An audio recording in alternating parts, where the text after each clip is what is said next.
नमस्कार दोस्तों, अथर्व एजुकेटर के YouTube प्लेटफॉर्म पर एक बार पुनः आपका स्वागत है।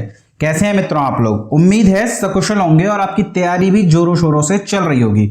दोस्तों, यूपी पैट 2023 साथ ही यूपी और विभिन्न राज्यों के द्वारा जो वनडे एग्जाम कंडक्ट कराए जाते हैं उसके लिए हम जीके की क्लासेस चला रहे हैं, जिसमें अभी हम इंडियन ज्योग्राफी के एमसीक्यू बैच को कंटिन्यू कर रहे हैं। इसमें हमने 764 प्रश्नों का लक्ष्य रखा है, जिसमें से 250 प्रश्नों को हम 5 वीडियो लेक्चर्स के माध्यम से पढ़ चुके हैं। ये हमारा छठा वीडियो लेक्चर है, जिसमें हम प्रश्न संख्या 251 से लेकर के प्रश्न संख्या 300 तक का अध्ययन करेंगे। अगर आप ये वीडियो देख रहे हैं तो मुझे पूरी उम्मीद है कि मेरे पिछले 5 वीडियोस आपने देख लिए हैं। यदि नहीं भी देखे हैं मित्रों तो कोई बात नहीं, इस वीडियो के बाद मैंने इसी वीडियो के डिस्क्रिप्शन में उन 5 वीडियोस का लिंक दिया हुआ है। प्लीज आप उन लिंक पर क्लिक करके उन वीडियोस को देखिए। अदरवाइज यूपी पैट 2023 करके चैनल पर प्लेलिस्ट बनी हुई है, उसमें भी ये सारे वीडियोस ऐड कर दिए गए हैं। बहुत ही बेहतरीन प्रश्न है दोस्तों, और सभी प्रश्न किसी न किसी पूर्व परीक्षा में पूछे गए प्रश्न है और उनको मैंने पूरे डिटेल से पढ़ाया। आपके लिए बहुत फायदेमंद साबित होंगे, आप उन्हें जरूर देखिएगा दोस्तों। और चैनल को प्लीज सब्सक्राइब कर दीजिए, वीडियो को लाइक कर दीजिए, बेल आइकन का बटन दबा दीजिए और अपने मित्र मंडली में भी इसे शेयर कर दीजिए। चलिए सीधे हम प्रश्न संख्या पर आता हूं। अब प्रश्न संख्या 251 है, भारत में निम्न में से किस तटीय प्रदेश में उत्तर पूर्वी मानसून से वर्षा होती है? देखिए, मानसून पर हमने पहले बहुत सारे प्रश्न कर लिए हैं। हमने मानसून को अच्छे से समझा।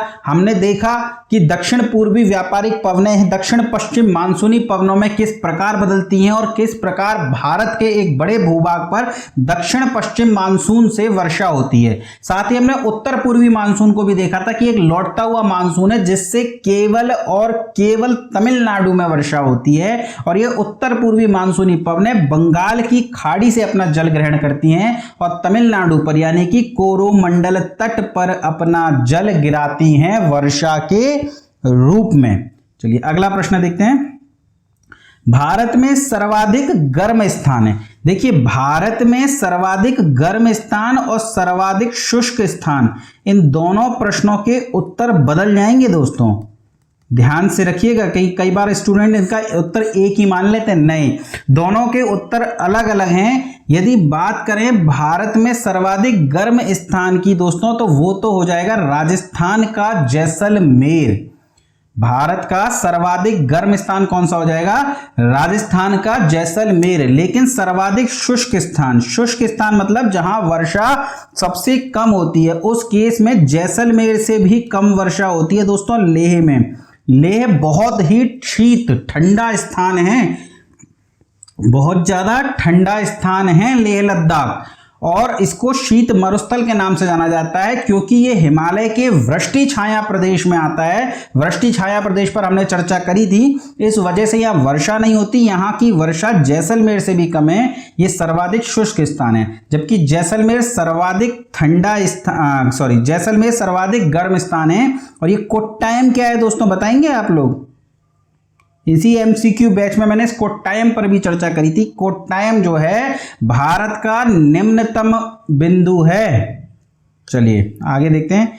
चंदन की लकड़ी भारत में किस प्रकार के वनों में पाई जाती है? चंदन की लकड़ी नीलगिरी की पहाड़ियों में, कर्नाटक तमिलनाडु में ये चंदन की लकड़ी पाई जाती है। वीरप्पन का नाम आप सभी ने सुना होगा, तो ये तो हमें समझ में आ गया कि ये कर्नाटक में पाई जाती है, नीलगिरी की पहाड़ियों में पाई जाती है। पर वनों के प्रकार में अगर देखें तो किस प्रकार के वनों में पाई जाती है? उष्ण कटिबंधीय कांटेदार वनों में, या उष्ण कटिबंधीय पर्णपाती वनों में, या उष्ण कटिबंधीय सदाबहार वनों में, या मैनग्रोव वनों में? तो दोस्तों मैनग्रोव वन तो नहीं हो सकता, ये तो हम सभी जानते हैं। उष्ण कटिबंधीय वन हैं क्योंकि कर्नाटक में उष्ण कटिबंधीय वन पाए जाते हैं, पर कांटेदार हैं, पर्णपाती हैं, सदाबहार हैं। तो वो कौन से हैं? वो हैं पर्णपाती वन। उष्ण कटिबंधीय पर्णपाती वनों में चंदन की लकड़ी पाई जाती है। भारत में सर्वाधिक उत्पादन एवं सर्वाधिक सघन रूप से कृषि हेतु प्रयोग में की जाने वाली मिट्टी निम्न में से कौन सी है? आपसे पूछा जा रहा है कि भारत में सबसे ज्यादा मिट्टी कौन सी पाई जाती है। जो मिट्टी सबसे ज्यादा पाई जाएगी, सीधी सी बात है, कृषि उसी पर सबसे ज्यादा होगी, और भारत में सबसे ज्यादा पाई जाती है दोस्तों जलोढ़ मिट्टी, जलोढ़ मृदा। और इसी पर सर्वाधिक कृषि भी होती है। उत्तर प्रदेश में भी सबसे ज़्यादा कौन सी मृदा पाई जाती है? तो जलोढ़ मृदा पाई जाती है। भारत के जिन क्षेत्रों में 70 सेंटीमीटर से कम वर्षा होती है वहां झाड़ियों एवं छोटे झाड़ झंकाड़ों वाले किस प्रकार के वन पाए जाते हैं? देखिए, जहां पर भी 70 सेंटीमीटर से कम वर्षा होती है यानी लगभग ये मरुस्थलीय क्षेत्र है। 50 सेंटीमीटर के बाद मरुस्थल आ जाता है, तो 70 सेंटीमीटर 50 सेंटीमीटर कोई बहुत ज्यादा अंतर है नहीं। तो जहां 50 से 70 के बीच में वहां छोटी छोटी झाड़ियां झाड़ झंकाड़ पाए जाते हैं। ये कैसे वन हैं? तो ये उष्णकटिबंधीय कांटेदार वन है। आपने नागफनी का पौधा देखा है?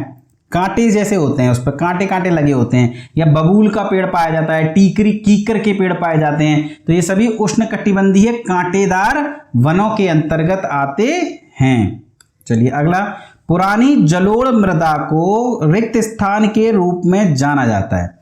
देखिए, जलोढ़ मृदा, अगर आप जलोढ़ मृदा को समझिए तो जलोढ़ मृदा जो नदियां पर्वतों से आती हैं वे अपने साथ अवसाद लेकर के आती हैं, और मैदानों में जब उनका बहाव क्षेत्र कम हो जाता है, भाई जब तेजी से पहाड़ों में तेजी से बह रही हैं तो अवसादों को अपने साथ साथ बहा करके लेकर आ रही हैं, लेकिन जब मैदानों में उनका बहाव कम हो जाता है तो पानी तो आगे निकल जाता है, अवसाद जमीन पर जमा होते चले जाते हैं, मिट्टी में मिलते चले जाते हैं और मिट्टी के उपजाऊपन में वृद्धि करते हैं। इस प्रकार की मृदा को क्या कहते हैं दोस्तों? जलोढ़ मृदा कहते हैं। अब एक बात बताइए, यहां पर जो है नदी का पानी आ रहा है, यहां अवसादों को जमाव कर रहा है। अब अवसाद जमा होते होते होते होते इतने ऊंचे हो गए कि अब ये नदी के पानी के मार्ग को अवरुद्ध कर रहे हैं। नदी के पानी जब अपना मार्ग बदल लेगा तो यहां, इसका मतलब अब यहां नदी का पानी नहीं आएगा कभी, तो नए अवसाद अपने साथ लेकर के नहीं आएगा। यहां पर जलोढ़ मृदा तो है पर अब नई जलोढ़ मृदा का जन्म नहीं हो रहा है, यहां पर पुरानी जलोढ़ मृदा है। ठीक है, और जहां पानी बह रहा है, जहां अपने साथ अवसाद ला रहा है, वहां पर कैसी मृदा पाई जाएगी? वह नवीन मृदा। यानी जहां बाढ़ का पानी पहुंचेगा वहां तो नवीन मृदा, और जहां नहीं पहुंचेगा वहां पुरानी जलोढ़ मृदा पाई जाएगी। और पुरानी जलोढ़ मृदा को किस नाम से जाना जाता है? पुरानी जलोढ़ मृदा को जाना जाता है बांगर के नाम से। और नवीन जलोढ़ मृदा को किस नाम से जाना जाता है? तो इसे जाना जाता है दोस्तों खादर के नाम से। चलिए, बागान कृषि पैदा करती है। बागान कृषि यानी जो बागानों में जो कृषि लगाई जाती है उनमें क्या पैदा होता है? तो ध्यान रखिएगा दोस्तों, उनमें खाद्य फसलें भी पैदा होती हैं और खाद्य फसलों के इतर अन्य फसलें भी उगाई जाती हैं। तो बागान कृषि में खाद्येतर फसलें उगाई जाती हैं, यानी खाद्य फसलों से इतर अन्य फसलें। चलिए, नवीन जलोढ़ मृदा को किस अन्य नाम से जाना जाता है? तो नवीन जलोढ़ मृदा क्या कहलाती है? खादर। जबकि पुरानी जलोढ़ मृदा क्या कहलाती है? ये कहलाती है दोस्तों बांगर। और रेगुर क्या है? रेगुर काली मिट्टी का ही अन्य नाम है। काली मिट्टी को काली मिट्टी कहते हैं, रेगुर कहते हैं, कपासी मिट्टी कहते हैं, स्वतः ज्योत्य मिट्टी कहते हैं। तो ये सभी चर्चाएं हम करेंगे जब काली मिट्टी से रिलेटेड प्रश्न आएगा। तो ध्यान रखिएगा, नवीन जलोढ़ मृदा क्या कहलाती है? खादर। और पुरानी जलोढ़ मृदा क्या कहलाती है? बांगर। चलिए, उपजाऊ जलोढ़ मृदा रिक्त स्थान का उत्पादन करने के लिए सबसे उपयुक्त है। अच्छा, जलोढ़ मृदा में जो पुरानी जलोढ़ मृदा और नवीन जलोढ़ मृदा का आप नाम बार बार सुन रहे हैं, तो अगर मैं आपसे पूछूं कि सबसे ज्यादा उपजाऊ मिट्टी कौन सी होती है तो वो जलोढ़ मृदा होती है।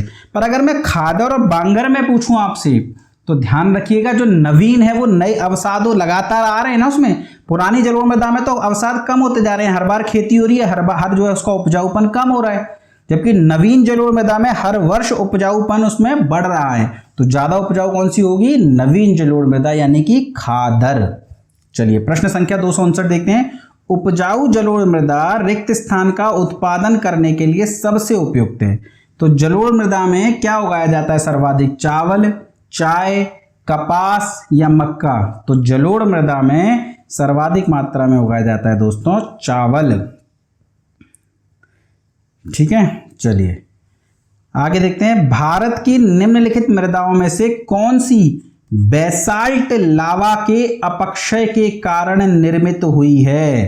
देखिए, धरती के अंदर लावा मौजूद है ज्वालामुखी के रूप में वो लावा बाहर आ जाता है। तो धरती में जब लावा ठंडा होकर के जम जाता है तो ग्रेनाइट की चट्टानों का निर्माण होता है, और जब वही लावा धरती से बाहर आ जाता है और बाहर आने के बाद जब ठंडा होता है तो बेसाल्ट की चट्टानों का निर्माण करता है।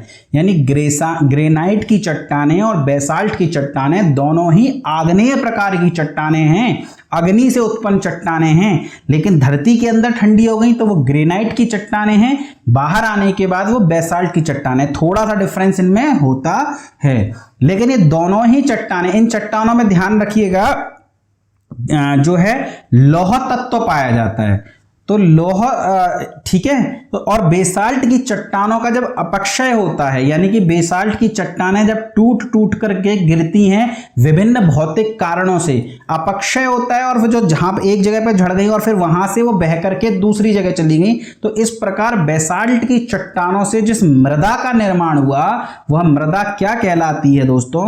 तो वह मृदा कहलाती है रेगुर मृदा। और ध्यान रखिएगा, क्योंकि ज्वालामुखी क्रियाओं से बेसाल्ट की चट्टानों का निर्माण हुआ है और इन्हीं बेसाल्ट की चट्टानों से रेगुर मृदा यानी काली मृदा का जन्म हुआ है। तो इस मृदा में ह्यूमस की कमी पाई जाती है। ह्यूमस की कमी क्यों पाई जाती है? ह्यूमस की कमी क्योंकि भैया ये अग्नि से उत्पन्न चट्टानें हैं, लावा से निर्मित चट्टानें हैं, इसमें ये ह्यूमस जल करके भस्म हो जाता है, इस वजह से, और इसी से काली मिट्टी का जन्म हुआ है। तो काली मिट्टी में ह्यूमस की क्या पाई जाती है? कमी पाई जाती है। चलिए अगला प्रश्न देखते हैं।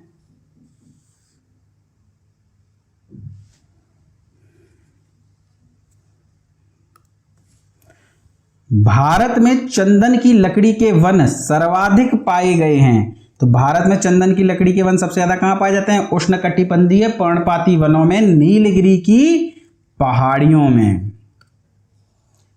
इंटरक्रॉपिंग यानी अंतर फसल प्रक्रिया इनमें से किसे दर्शाती है? आपसे पूछा जा रहा है इंटरक्रॉपिंग प्रक्रिया जो होती है फसल की, उसका मतलब क्या है, क्या तात्पर्य है इस बात से? वर्ष दर वर्ष एक पौधा उगाना, यानी एक ही पौधे को बार बार उगाए चले जाना, ये इंटरक्रॉपिंग कृषि है? नहीं, बिल्कुल नहीं। हर बार फसलों को बदलना, इससे भी इंटरक्रॉपिंग कृषि का कोई लेना देना नहीं है। पास पास दो या दो से अधिक फसलें उगाना, ये दोस्तों इंटरक्रॉपिंग कृषि कहलाती है। यानी आपने यहां पर कोई एक फसल उगाई, फिर दूसरी फसल के पौधे लगा दिए, फिर या तो तीसरी के लगा दिए या इसी पहली वाली के लगा दिए, फिर दूसरी के लगा दिए। तो एक साथ दो या दो से अधिक फसलें उगाना, ताकि वो एक फसल क्या है कि एक तो पोषक तत्व को यदि यूज करती है तो दूसरे पोषक तत्व को वो छोड़ने का काम भी करती है मृदा में। या एक जो एक फसल है जिसे अगर किसी खास कीड़े से नुकसान होने की संभावना है तो दूसरी फसल उस कीड़े को रिपल्स करती है, यानी दूर भगाती है। तो इस तरीके से हम जो है उन फसलों का यूज करते हैं वैज्ञानिक पद्धति से। इसीलिए तो कहते हैं ना कि आजकल कृषि कॉल सेंटर्स चलाए जा रहे हैं, ताकि आप अपनी समस्याएं वहां बता सकें और वहां पे पढ़े लिखे लोग बैठे होते हैं, ठीक है, मतलब जिन्होंने कृषि का अध्ययन किया होता है, एग्रीकल्चर में स्टडी की होती है, और वो आपकी हेल्प कर पाते हैं इस तरीके की विधाएं बता करके। तो इंटरक्रॉपिंग प्रक्रिया क्या होती है? पास पास दो या दो से अधिक फसलें उगाना। तो 262 का क्या हो जाएगा? 262 का हो जाएगा दोस्तों सी। चलिए आगे, कांटेदार झाड़ियों के शुष्क क्षेत्रों में कांटों वाली कैक्टस वनस्पति किस राज्य में पाई जाती है? तो नागफनी के पौधे कहां पाए जाते हैं? नागफनी के पौधे पाए जाते हैं दोस्तों राजस्थान में, मरुस्थली इलाके में। और मरुस्थल कहां होता है? मरुस्थल होता है राजस्थान में। चलिए, थार का मरुस्थल।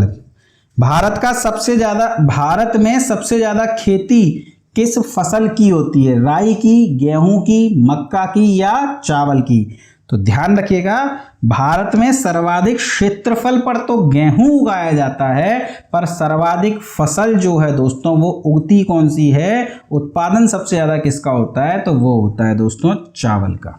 किसका होता है? चावल का। चलिए, 1972 में पश्चिम बंगाल वन विभाग ने राज्य के दक्षिण पश्चिम जिलों में निम्नलिखित रिक्त स्थान वनों को पुनर्जीवित करने में अपनी विफलताओं को मान्यता दी। देखिए, 1972 के आसपास का ये प्रश्न है और 2021 में पूछा गया है। तो ऐसे प्रश्न नहीं पूछे जाने चाहिए, पर ठीक है चलिए पूछा गया, हो सकता है रिपीटेड प्रश्न हो, आ गया तो आगे भी आने की संभावना है। तो ध्यान रखिएगा 1972 में पश्चिम बंगाल वन विभाग जो है वो अपने राज्य के दक्षिण पश्चिमी जिलों में जो है साल के पौधे उगाना चाहता था। दोबारा से साल के पौधे वहां नष्ट हो गए थे, पर वहां पर साल के पौधे उगाए नहीं जा पाए, मतलब इस मामले में वे असफल हो गए और उन्होंने अपनी असफलता स्वीकार भी कर ली। तो वो कौन सा पौधा था? वो था दोस्तों साल का पौधा। चलिए अगला प्रश्न देखते हैं। भारत में रेगुर मिट्टी का दूसरा नाम क्या है? तो रेगुर मिट्टी, कपासी मिट्टी, रेगुर मिट्टी, कपासी मिट्टी, काली मिट्टी, स्वतः ज्योत कृषि मिट्टी। तो ये सभी कौन सी मिट्टी हैं? ये सभी काली मिट्टी हैं। चलिए अगला प्रश्न है, रबी फसल के मौसम में भारत में निम्न में से कौन सी फसल समूह में उगाई जाती है? आपसे रबी की फसल पूछ रहा है दोस्तों।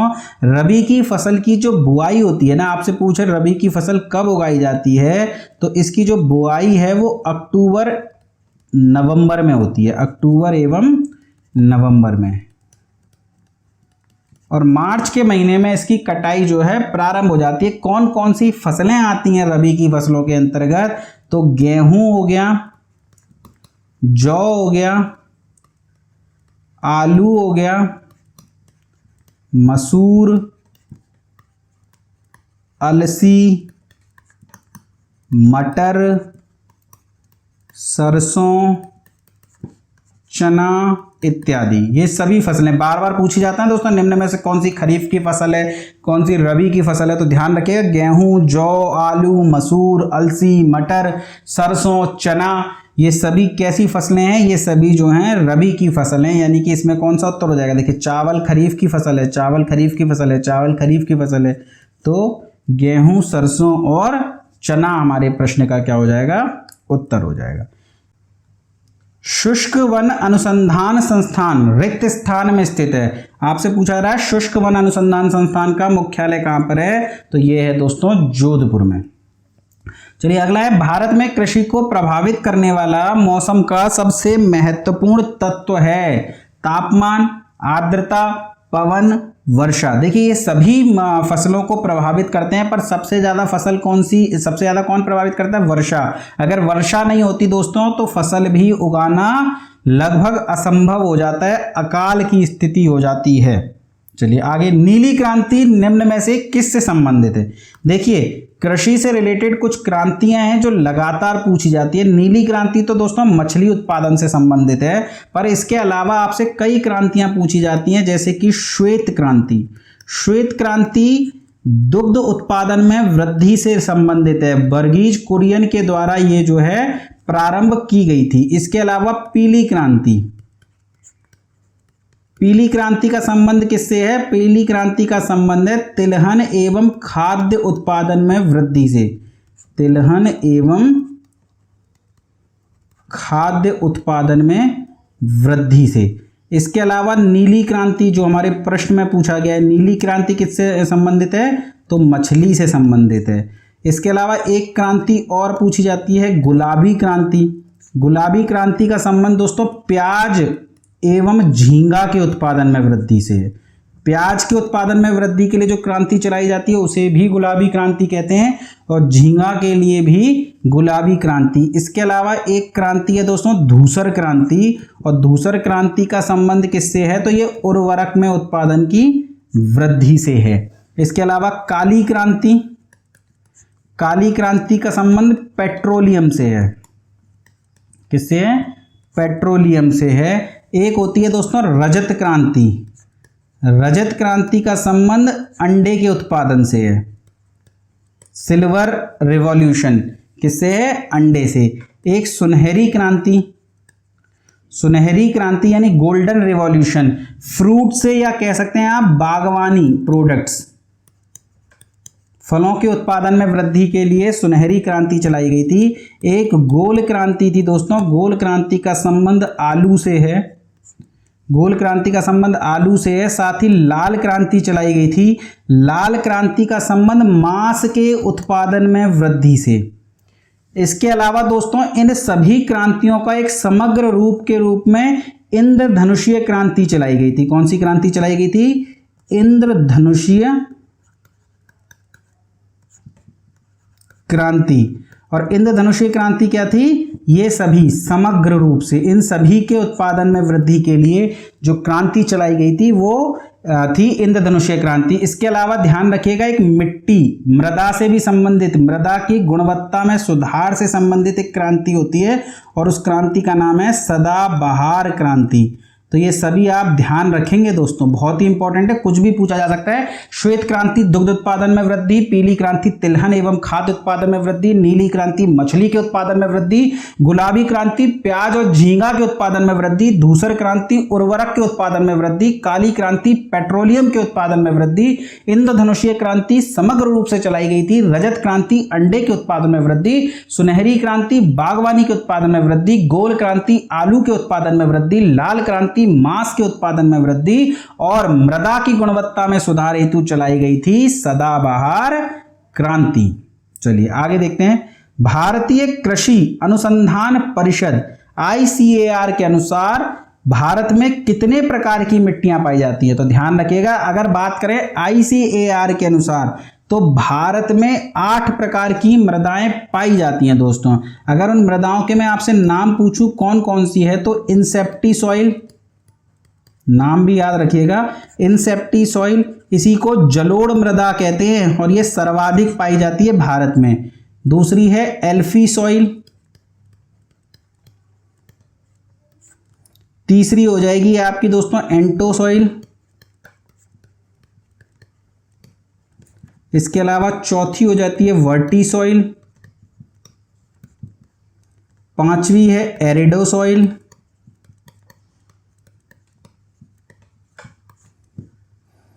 अल्टी सॉइल, मॉली सॉइल। ये हो गई 7 दोस्तों और 8वें के रूप में एक कैटेगरी बनाई हुई है अन्य, यानी जो इनमें फॉल नहीं करती उसको अन्य में डाल दिया जाता है। वर्टी सॉइल ध्यान रखिएगा ये काली मृदा ही है।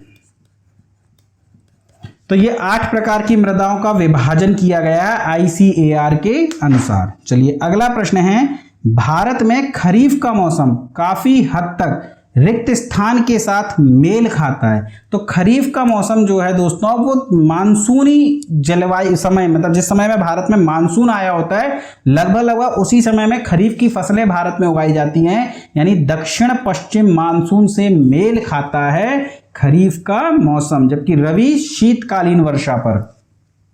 चलिए निम्न में से कौन सा एक प्राकृतिक फाइबर नहीं है? आपसे पूछा जा रहा है कौन सा जो है प्राकृतिक फाइबर नहीं है। टेरलिन, ऊन, फ्लैक्स, जूट। तो ध्यान रखिएगा टेरलिन जो है दोस्तों वह एक प्राकृतिक फाइबर नहीं है, जबकि ऊन हो गया, फ्लैक्स हो गया, जूट हो गया, ये सभी जो हैं प्राकृतिक फाइबर हैं। अगला प्रश्न है, निम्न में से उत्तर प्रदेश का कौन सा जिला संतरे का सर्वाधिक उत्पादन करता है? देखिए भारत में संतरा नागपुर का प्रसिद्ध है, पर अगर उत्तर प्रदेश में बात की जाए तो उत्तर प्रदेश का सबसे उत्तरी जिला सहारनपुर संतरे के उत्पादन में अग्रणी है। अगला प्रश्न है, कृषि योग्य भूमि के प्रति इकाई क्षेत्र में निवास करने वाले लोगों की संख्या को क्या कहा जाता है? कृषि योग्य भूमि के प्रति इकाई क्षेत्र में निवास करने वाले लोगों की संख्या को क्या कहा जाता है? उसे कहा जाता है दोस्तों भौतिक घनत्व। चलिए अगला प्रश्न है, जलोढ़ मृदा की प्रकृति बलुई दोमट से लेकर चिकनी मृदा तक भिन्न भिन्न होती है। जलोढ़ मृदा की जो प्रकृति बलुई दोमट से लेकर चिकनी मृदा तक, बलुई दोमट हो गई, चिकनी मृदा हो गई, जलोढ़ मृदाओं के प्रकार हैं, इनमें इनकी जो प्रकृति है अलग अलग होती है, लेकिन सामान्यतः क्या होता है दोस्तों? देखिए सामान्य एक होते हैं, आपने खाद, अगर आप कृषि करते हैं तो आपने NPK खाद देखी होगी, नाइट्रोजन, इसके अलावा पोटाश और फास्फोरस से प्रचुर ये जो है खाद होती है। तो जलोढ़ मृदा में क्या होता है दोस्तों? जलोढ़ मृदा में नाइट्रोजन और फास्फोरस की कमी पाई जाती है। फास्फोरस कम मात्रा में होता है, नाइट्रोजन भी कम मात्रा में होता है, ध्यान रखिएगा नाइट्रोजन भी कम मात्रा में होता है, जबकि पोटाश जो होता है वह प्रचुर मात्रा में होता है। यानी इस प्रश्न का उत्तर क्या हो जाएगा? इस प्रश्न का उत्तर हो जाएगा डी। चलिए अगला प्रश्न देखते हैं। लेटेराइट मिट्टी रिक्त स्थान वाले क्षेत्र में विकसित होती है। ध्यान रखिएगा, लेटेराइट मिट्टी वहीं विकसित होगी जहां पर बहुत ज्यादा तापमान होता हो और बहुत ज्यादा बारिश होती हो, यानी उच्च तापमान हो और उच्च वर्षा हो, वहीं लेटेराइट मिट्टी का जन्म होता है। ये मिट्टी जब गीली हो जाती है तो बड़ी लिसलिसी प्रकार की हो जाती है और सूख करके ईंट जैसी कड़क हो जाती है। उच्च तापमान जहां होगा और भारी वर्षा जहां होगी वहीं इस मिट्टी का निर्माण होगा।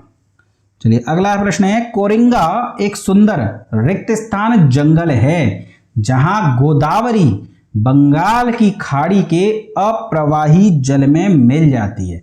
देखिए, कोरिंगा जंगल है एक प्रकार का और वो मैनग्रोव का वन है और वहां गोदावरी नदी जो है बंगाल की खाड़ी में मिक्स हो रही है।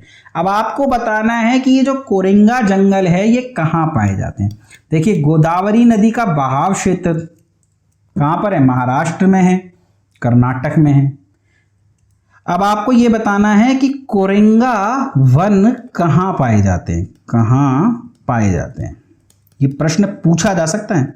अगर आपसे ये प्रश्न पूछ लिया गया है कोरिंगा के बारे में कि वहाँ पर कौन से जंगल हैं, मैनग्रोव वन हैं, तो आपसे ये भी पूछा जा सकता है कि कोरिंगा नाम का मैनग्रोव जंगल किस राज्य में पाया जाता है या कौन सी नदी वहाँ से प्रवाहित होती है। तो नदी कौन सी प्रवाहित होती है? गोदावरी। अब राज्य आप बता दीजिएगा।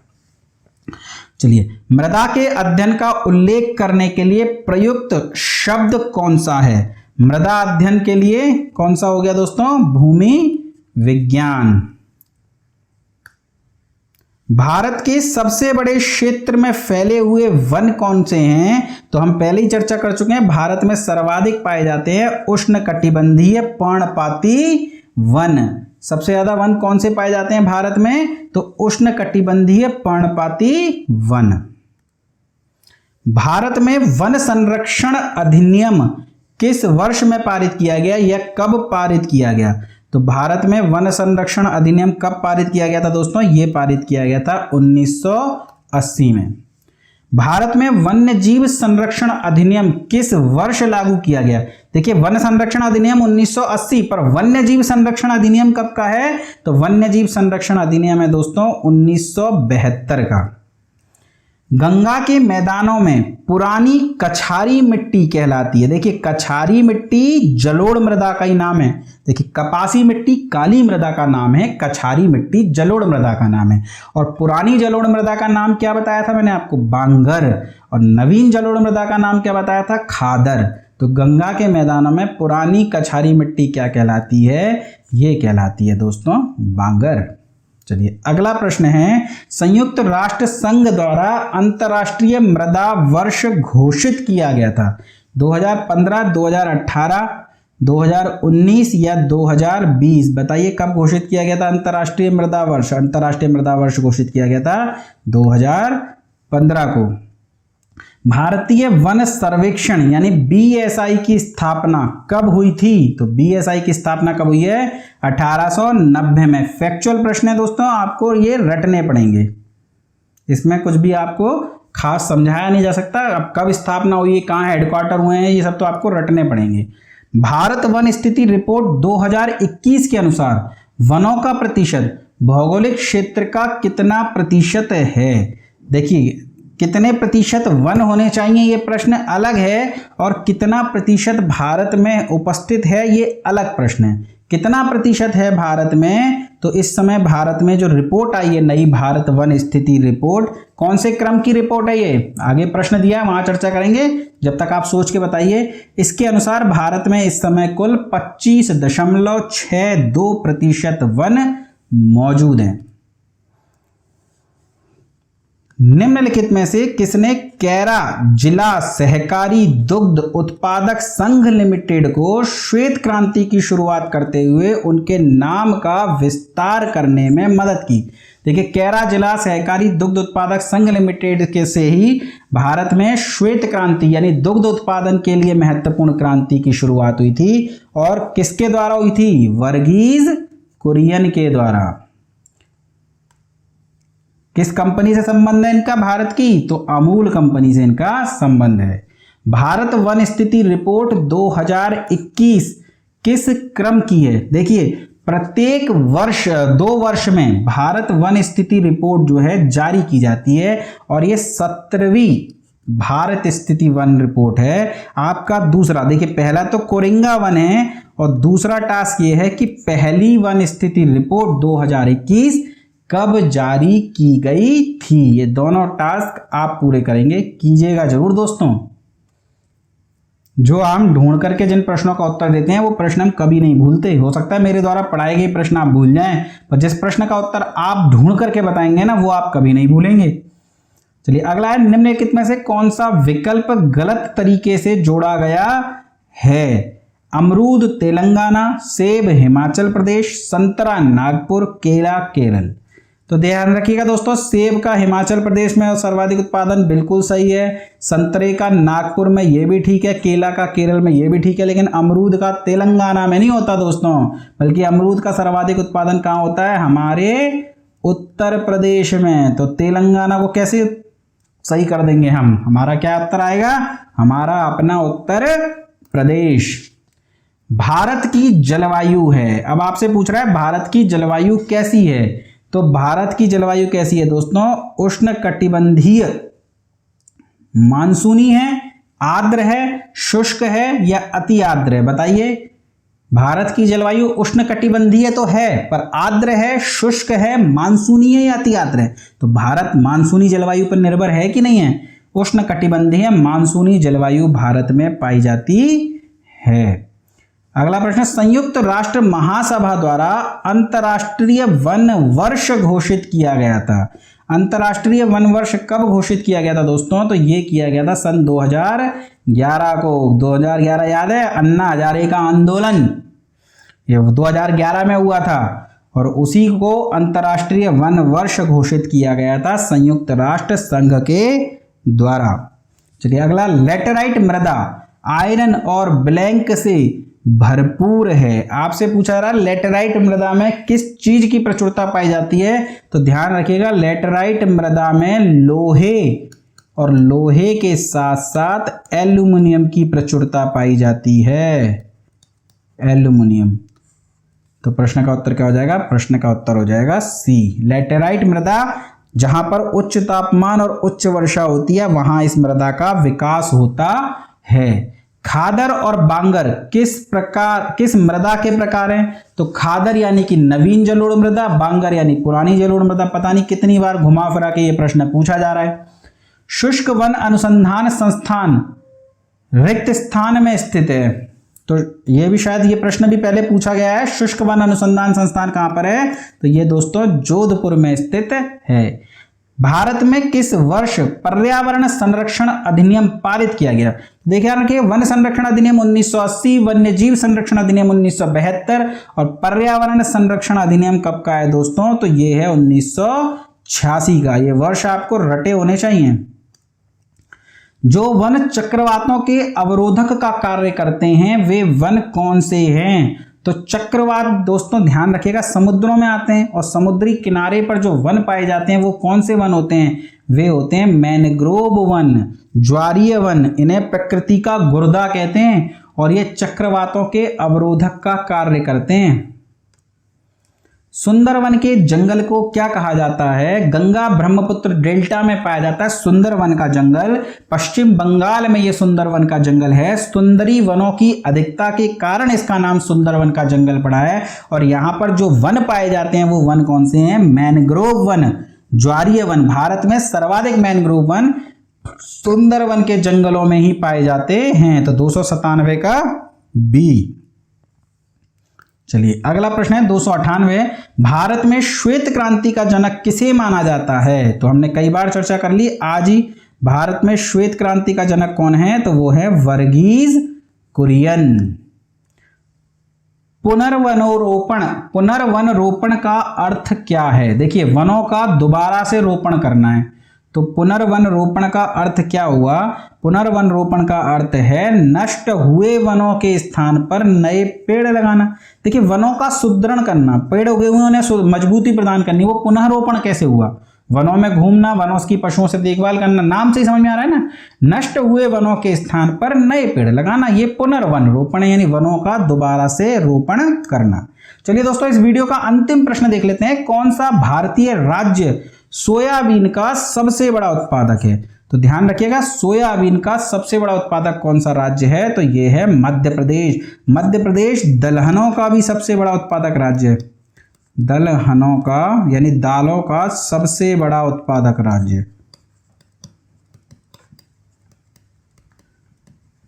ध्यान रखिएगा, दालें जो है भारत में ही सबसे ज्यादा उगाई जाती हैं, पर भारत दालों का सबसे बड़ा उपभोक्ता भी है। सर्वाधिक मात्रा में दाल उगाई जाती है, उसके बावजूद भारत को जो है दाल निर्यात करनी पड़ती है, आयात करनी पड़ती है, निर्यात नहीं करते हम इतनी बड़ी मात्रा में दाल उगाने के बाद भी।